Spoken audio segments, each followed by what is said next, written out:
Are you ready to get the hydrofacial glow? Loved in 87 countries across the world. It's not a facial, it's a hydrofacial. Now available across the UK. Visit hydrofacial.co.uk to find your nearest location. If you tie your bow off center, it draws the eye away from the widest point of your tummy, which is often in the middle. So just keeping as much off center as you can also helps just break up that body line and draw the eye across to different spots. I got, busy with work and the aforementioned tribe, and before you know it, you're 40. And I just thought, if I don't do this now, I'm probably never going to do it.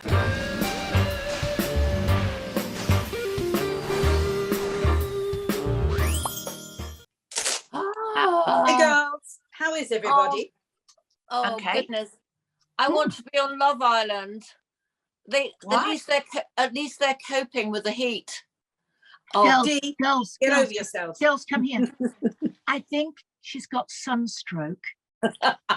No, I've got to tell you, I was very proud of the fact that I've never seen Love Island, right?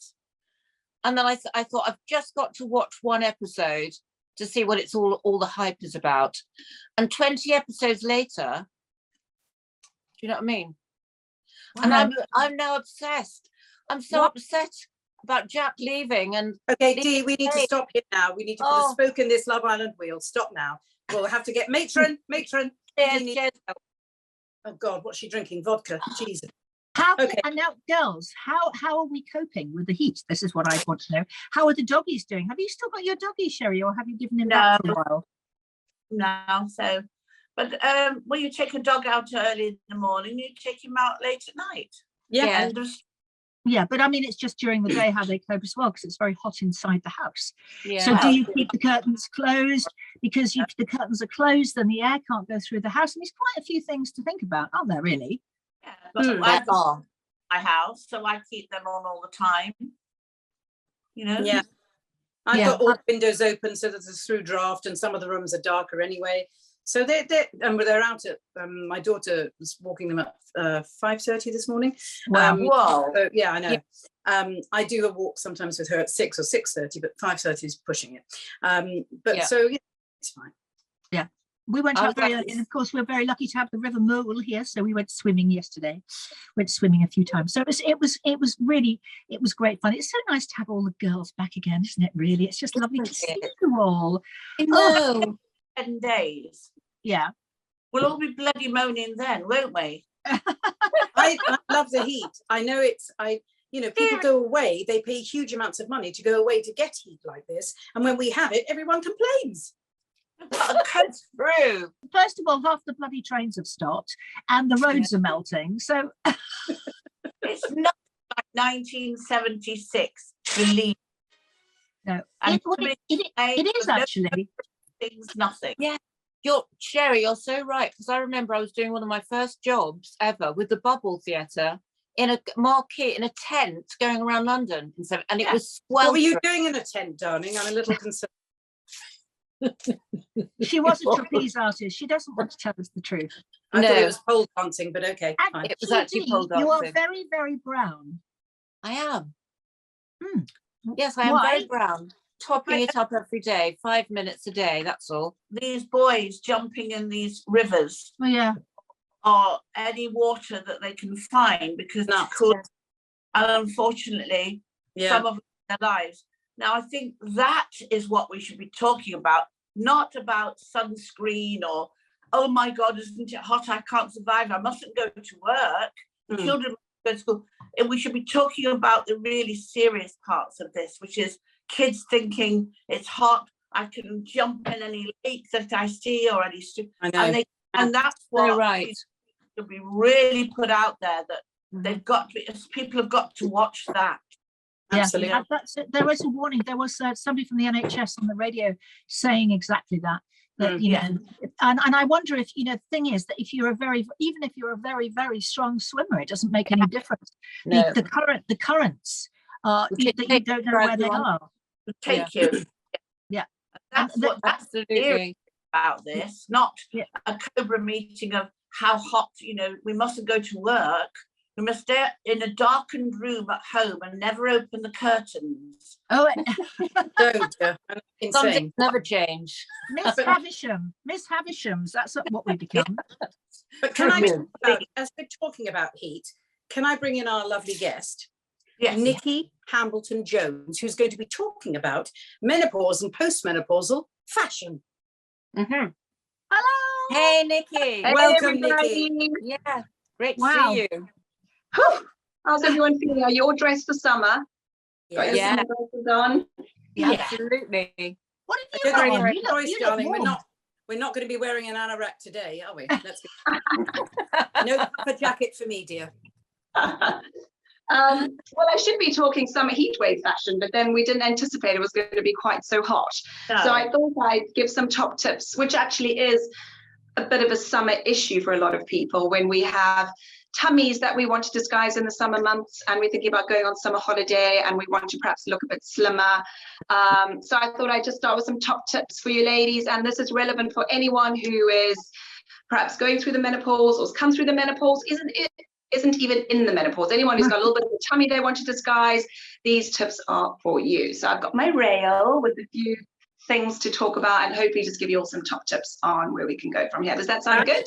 Yeah. Yes, perfect. Brilliant. Okay, so my top tip for disguising, it's such a classic, isn't it? When people gain weight, they become self-conscious of their bodies, or particularly when they feel unbalanced because they're carrying extra weight around their tummy, is they tend to wear darker colors and looser clothes. And actually what we really need to do is use clothes in a clever way as masters of disguise, because that is really what they are, and to shift people's eye and attention to different parts of their body. So the first thing is, if you want to disguise your tummy this summer, is to go for something that's an all-over consistent print. So for instance, you can see I've got a few print dresses here. Anything that's got the same print all the way down consistently is brilliant for disguising. Can everyone see that? Is disguising a middle, because you haven't got that break point across the widest point of your body.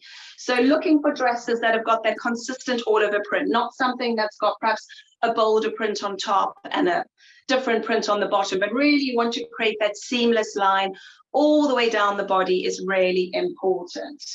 Now you will see a lot of shirt style dresses, which I think is fantastic if you also want to draw the eye down to the middle of the body. So particularly if you're feeling a bit wide, sometimes when you put on weight in your tummy, you feel wider top to bottom, more square in proportions. So going for something that's got a shirt neckline rather than a big open square neckline, which we see a lot in summer dresses, is great for drawing the eye down to the center of the body and away from the sides. So that's also a really great way to slim proportions. But often shirt dresses do come with a belt, like this one's got a belt. So that is instantly going to narrow in the tummy. Now, if you are someone who really doesn't want to draw attention to that tummy area, you can either just leave it unbelted or belted around the back. And what that does is just bring it in and add a little bit of shape to that tummy area, just to create that sense of narrowing. So it creates balances proportions, because I think one of the risks is that you throw your proportions out and your top half looks bigger than your bottom half, and we don't want to do that. Nicky, may I just say, you said about belting it at the back. Yeah. Can you tell us what you mean by that? Because that sounded like a good tip. Yeah. So when your dress comes with a belt, let me just add this belt on through the loops. Here we go. So you can see this dress comes with a belt, yeah? Mm-hmm. So naturally you would tie it around the middle just to accentuate your waist if you wanted to do that. But if you have a bit of a tummy, you would naturally look at this and think, well, I can't belt because it would just draw attention to my waist. But what you can do is belt it around the back. So for instance, just bringing it around the back and tying it just either loosely or in a bow at the back.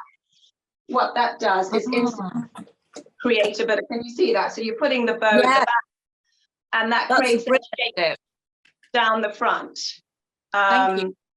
which works really well just to create that bit of shape. Another option is a wrap style top or dress. Fantastic for tummies. Now, again, you can see all over bold print being the number one thing. Try and avoid a block color or a dark color, because block colors definitely tend to draw more attention. Just make you look like a solid color, and we want you to break up the body a bit with print. So going for something with a bold print. Now, a wrap dress is great because it ticks lots of boxes, bold print, plunging neckline, which is going to help draw the eye down and away from the shoulder area. And then you've got that automatically tie around the waist. Now, again, an option to tie around the back like I showed you before. Or also what I tell clients is that instead of tying it sort of right in the front, always tie your bow off center. So if I just tie it around here, bring it up so you can see, if you tie your bow off center, it draws the eye away from the widest point of your tummy, which is often in the middle. So just keeping as much off center as you can also helps just break up that body line and draw the eye across to different spots, which is really useful. Another option, if you do prefer separates and dresses aren't your things, is to go for some really bold print, again, on the bottom part of the body, and keep the top neutral. But what's really important, so this is a maxi skirt. It's got a bit of a waistband, so it's going to give you a bit of shape, but you're probably going to layer it with a shell top. So let's start off with the neutral. So keeping it safe with the neutral, which is what most people would go to with the bold print. And there's nothing wrong with that.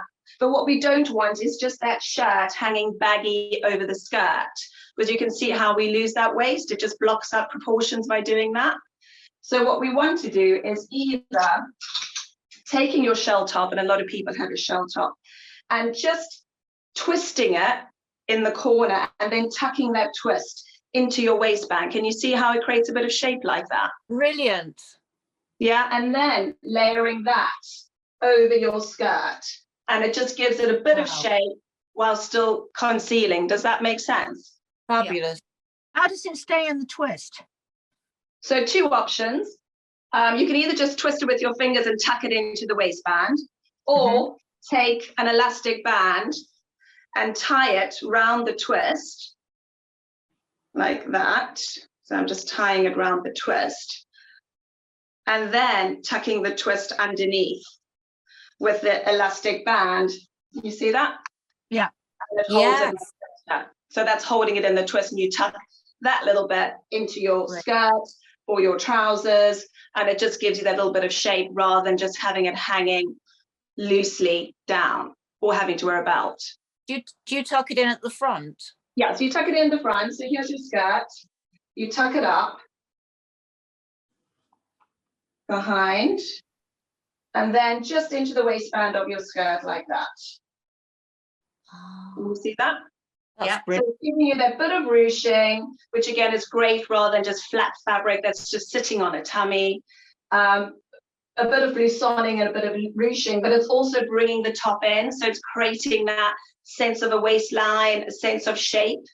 And if your widest point is your waist, then actually just wearing it, you can also tie the band so that it just holds itself. You just need to practice a bit at home.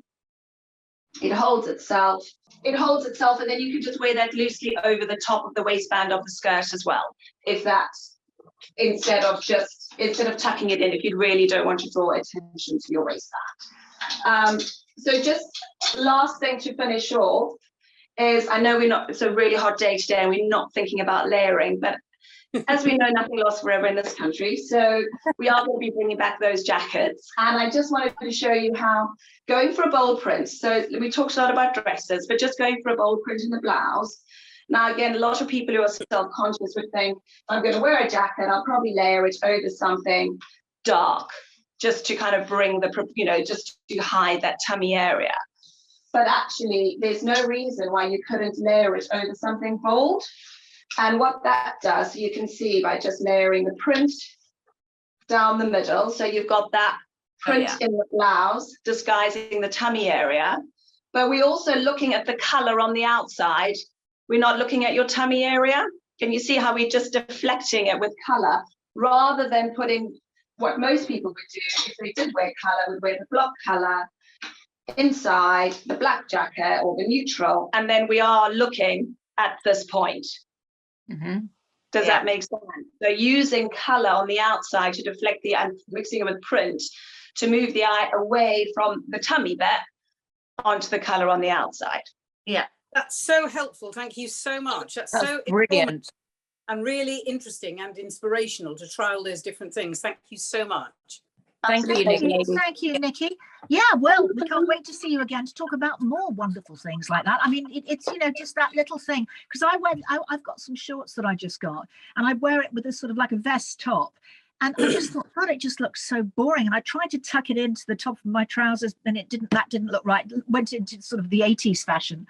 So all it needed was a twist, actually. And I never even thought about that. There you go. That's great. Give it a go. I look forward to seeing you all in your twists and tucks. We will, definitely. Thank you. Are you talking about facial surgery, darling? Sorry. See you soon, Nikki.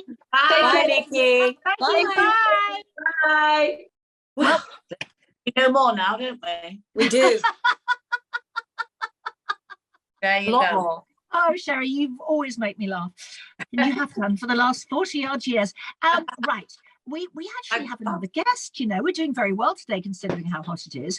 We have a wonderful author called Deborah Johnson. She's written loads and loads of best-selling books, and she's coming on now to talk about her new book, which is called, Harriet? As you can see, Forever Yours. Forever Yours. And she was recommended to us by Sam Giles, who said she's fabulous. So let's see for ourselves. Hey. Hi, Welcome. Debbie. I am a Deborah. Well, actually, Deborah, not even a Deborah, but a Deborah. And are you a Deborah or a what are you? I'm a Debra. Yeah, so I'm Debra, which is like a slightly more unusual spelling of it. And yeah, it was called Debra at school. Oh. I was called Debeast a lot of the time, which isn't very nice, is it? Debeast. Well, I called my daughter Louisa without thinking that one through, because she gets called Lou. But whatever you call them, they'll find some way, won't they? Yeah, exactly. Yeah. So talking about your children, you say, you know, in your bio, there's a lot about your tribe of children and animals. Tell me all about them. How many kids and how many animals have you got in your tribe, and how do you manage to? I may have been exaggerating. I am a writer after all. I have 3 kids. The oldest is 25, and he's at home at the moment, but will hopefully be buggering off before too long. 17-year-old and a 15-year-old and 2 dogs. I think at the time that we had 3 dogs, but then the sad thing happened, and now we've only got 2 dogs. In the past, there were also, you know, a variety of other creatures: tortoises, hamsters, fish, the usual things. Yeah. I was reading in the paper, because it's so hot at the moment, that snakes get very frisky in this weather. Really? And that if you've got a snake in your house, not that I have, of course, but my kids always wanted one, and that was the one thing I said: no hamsters and no snakes.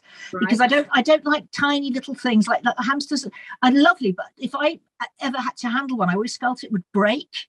Yeah. So I really didn't like that. And snakes, definitely no snakes. But apparently in this weather, they want to get out of their cages or wherever they are and slither out into the wild to find a girlfriend or a boyfriend. So that's my tip of the day. Thank you. And I'm sure there's all sorts of jokes to be made about frisky snakes. Absolutely. I was just about to do one. And we'll try and stop you, Dee, before you start. Debbie, I wanted to ask you, apart from that, just saying, there's a lot of hormones in your home at the moment. How's that working out? We've kind of, the teenage daughter and myself have kind of met at opposite ends of the hormone spectrum. Because I'm in my 50s, she's 15. So there are a few tears, it has to be said, not always from her. Welcome to our world. Fine. Yeah, I mean, you know, it's okay. I mean, I had 2 sons and then a daughter, so the absolute joy of having a little girl, it was really, really nice. There is some truth to the fact that boys kind of get a lot of trouble, when they're younger, but the girls are delightful when they're little, and then you do face a few challenges later in life. But having said that, just in case she watches this, it's unlikely because she's not interested in me at all. But she is lovely. I mean, she is absolutely lovely, and we have a lot of fun together. We go to the cinema together. We watch TV shows together. She's my sort of little buddy. Yeah. So far, so good. Can I ask you, darling, what started your brilliant writing career? I like the placement of that book. It's very subtle. Yeah. I know, but that's me all over. Excellent. Well, I am 40. You know, I kind of always thought I wanted to. Lots of us do, don't we? Have these ideas when you're younger. One day I'll do this. One day I'll be that. I'll be an astronaut. I'll be a vet. Whatever. Both of which I did want to be, but yeah, buggered up by the fact I was rubbish at science. So I was like, I'm definitely going to write books when I'm older. And then just life happened, you know. I mean, as it does, I got, you know, busy with work and the aforementioned tribe. And before you know it, you're 40. And I just thought, if I don't do this now, I'm probably never going to do it. So there's a kind of series of events. I lost my father. I got offered redundancy, and I just thought, I'm going to give it a go now. And I did. And it was a really stupid time with hindsight. So I had 3 kids who were all quite small at the time. An elderly mother who wasn't very well, so I was looking after her, and I was working as well. So you just I look back on that phase and I just think, how did I do that? I'd be like dealing with these various sort of demands for me to look after people, working to earn money, and then sitting up in my bedroom going, but isn't that what we do as women? We play spin, we juggle balls, we never stop. Well, I don't juggle balls anymore. I can't be bothered. Well, but you know, I'm trying to drop a few as I go through life, you know. But that was really, I do look back and I kind of can't even remember a lot of it because it was just so insane. So that's when I started seriously writing, and it took me another 4 years to actually get a book published. And here I am now. I think I've done about 20. So complete overnight success. It only took, you know, over a decade. Oh, that's an amazing book. I've heard that's really good. Well, I know it's really good because I've read it. And I've got to say huge congrats, darling, because it is a stunning book. You've had great rave reviews on it as well. All saying, you know, compelling. You're in tears when you read it. I mean, I was like, you know, roller coaster of emotions. And I wanted to know, Debbie, where did the inspiration come from? Because you've hit on 2 very, without giving it all away, very poignant and important issues, which is, you know, teenage pregnancy and adoption, and also falling in love at a certain age, just when you're not expecting it. Yeah, I think I tend to be a really good ideas person. So I'll come up with this concept and think, that's brilliant, and then think, oh gosh, what am I going to write for the next 80,000 words? But the ideas are never in short supply. And I think with this one of the reasons I kind of wanted to write it was that as women, we're often defined by the roles we play, you know, and we do it ourselves as well. You're a mum, you're a wife, you know, you're a sister, whatever you are, we really do. And sometimes that's great. We all want to be those things and, you know, have satisfying lives through them. But sometimes this lady in the book, in Forever Yours, is, you know, she's fallen between the cracks really because of things that happened in her own childhood, and because she did give a baby up for adoption, it's led her to lead this very safe life. And safe is nice, but it's also not a great deal of fun. So the book's kind of about that really. It's about examining motherhood and the different types of motherhood, because as we all know, I think, you know, you will have people in your life you're not related to who are closer than any family you've ever had. The people who save your lives are often the people who have no blood relation to you whatsoever. So it's kind of about that. I wanted to look at those issues really, about women who maybe don't have kids and they're not married, but they've got all of this sort of love inside them. And that's what the book's about. It's about Gemma finding her way to her own happiness through that. And as you said, there are big issues in there. And I think one of the things I am kind of known for with my books is writing books that are really fun and uplifting, but at the same time, they don't shy away from the big stuff, because the big stuff happens, doesn't it? And that's where the humour comes in, because if you can't laugh during the big stuff, then you're in trouble. Life is a roller coaster of emotions, isn't it? And things are thrown at you from God knows where. And it's like, you know, and you have that sort of amazing ability to sort of put that on paper, and it was an experience. You know, it's an experience reading your books. I mean, I've only read one, but it was brilliant, really. Yeah, it's so kind of you to say. It's so nerve-wracking the week your book comes out, because you spend ages writing it, and then you start promoting it and all of the rest of it, and then suddenly it's out there and complete strangers are voicing their opinions on it, and that's all part of the game, as you ladies know. It's you have to be open to that kind of thing, but it is absolutely terrifying, because it's a little bit like your baby is taking its first steps into the world, and other people are going, that baby's ugly, that baby can't balance properly, look at that baby, it just fell on its arse, you know. Yeah, absolutely right. It's absolutely incredible. So, well, thank you. What's next for you? I mean, you must have a million stories, because I know a lot of writing, everything is always running around in the head, but you have to prioritize, don't you, and pace it down and get to where you're going next, I guess. Definitely. I think I always say writers like magpies. We always like pick up bright shiny objects, little bits of things we've overheard or conversations we've listened to on the bus or whatever, and we store them all up there and think, oh, that could be turned into something. But then you find yourself, you know, oh well, actually I can't write a book about a woman finding love in the zombie apocalypse, because it doesn't really fit with what I'm supposed to be doing, you know. So I have to really rein myself in, because my imagination is like, it's absolutely out there. So the next book I am working, and we're always working a year ahead as well. So even though I'm talking about Forever Yours now, I'm sort of well stuck into the one that's going to come out next year, which is about a woman who, it's that thing again where if I tell you too much, it gives away the exciting plot. It's about a woman who basically thinks she's lost everything. And then a series of events occurs. There may be a handsome stranger, there may be a reconnection with family, there may be a road trip, there may be a dog. There's always a dog. There's always a dog. And through all of those things, she kind of comes to realize that even though she thought she'd lost everything, she's actually found everything. Oh, fantastic. So there's hope for all of us now. Exactly. That's what these books are about. They're about hope, really, that even though some terrible stuff goes down, you're strong enough to get through it. How wonderful. Thank you so much. Thank you, Deb, so much for coming on. And come on, when you've got your next one out, come and see us again. Please. I'll be reading it straight away. Oh, thank you. Thank you so much. Okay. Thanks, Debbie. Bye. See you soon. Bye. Well, that was great. It's been a brilliant show, hasn't it? And girls, I've been dying to tell you this from the very beginning. But you noticed that we had Kerry on last week. I've been having cold showers ever since that day. And I tell you, the first 4 or 5 days, it was really hard going. But this morning, I had one. And my body, after about 30 seconds, started to heat up. You know when you go swimming and the water's really cold to start with and then you warm up?